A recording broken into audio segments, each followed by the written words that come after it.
সরকারের নির্দেশনা অনুযায়ী আমরা নির্বাচন সংক্রান্ত দায়িত্ব পালন করব। ফেব্রুয়ারিতে জাতীয় নির্বাচন অনুষ্ঠান আয়োজন নিয়ে যে আলোচনা হচ্ছে সে বিষয়ে সরকারের পক্ষ থেকে অফিসিয়ালি এখনও সেনাবাহিনীকে কিছু জানানো হয়নি। সরকারের নির্দেশনা পেলে নির্বাচন সংক্রান্ত দায়িত্ব পালন করবে সেনাবাহিনী।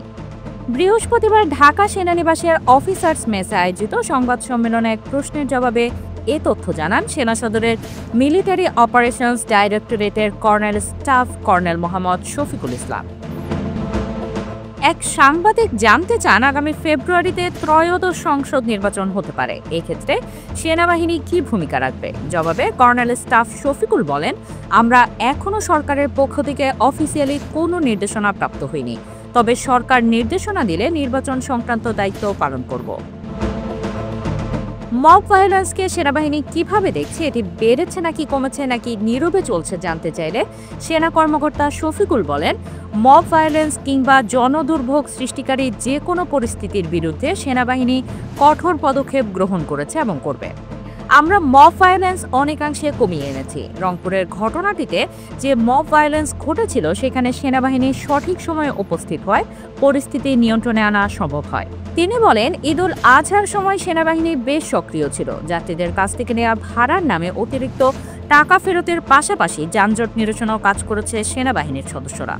এবার সেনাবাহিনীর পুরুষ অফিসারের পাশাপাশি অফিসার এবং সৈনিকরা রাস্তায় নেমে দিনে রাতে টহল ও যানবাহন পরিস্থিতি স্বাভাবিক রাখতে কাজ করেছে। 1255টি গাড়ি থেকে অতিরিক্ত ভাড়ার 35 লাখ টাকা যাত্রীদের হাতে ফেরত দেওয়ার ব্যবস্থা করা হয়। সেনাবাহিনীর তৎপরতার কারণে গত ঈদের চেয়ে এবার ঈদে সড়ক দুর্ঘটনা এবং দুর্ঘটনায় মৃত্যুর সংখ্যা 30 থেকে 40 ভাগ কমিয়ে আনা সম্ভব হয়েছে। এ সবকিছুই সম্ভব হয়েছে সেনাবাহিনীর ইচ্ছা, প্রবণতা, সিনসিয়ারিটি, সততা এবং হার্ডওয়ার্কের জন্য। গত 10 জুন জাতীয় স্টেডিয়ামে বাংলাদেশ সিঙ্গাপুর ফুটবল ম্যাচ চলাকালে সেনা সদস্যের হাতে এক পতাকা বিক্রেতার মারধরের শিকার হওয়ার বিষয়টিও ওঠে সংবাদ সম্মেলনে। জবাবে শফিকুল ইসলাম বলেন, এটা আন্তর্জাতিক মানের ফুটবল ম্যাচ ছিল, সেখানে নিরাপত্তা নিশ্চিতের জন্য যতটুকু করা দরকার করা হয়েছে।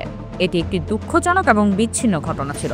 পরবর্তী সময়ে ওই পতাকা বিক্রেতাকে ডেকে সমবেদনা জানিয়েছে এবং ব্যবসা প্রসারের জন্য 1 লাখ টাকা দেওয়া হয়।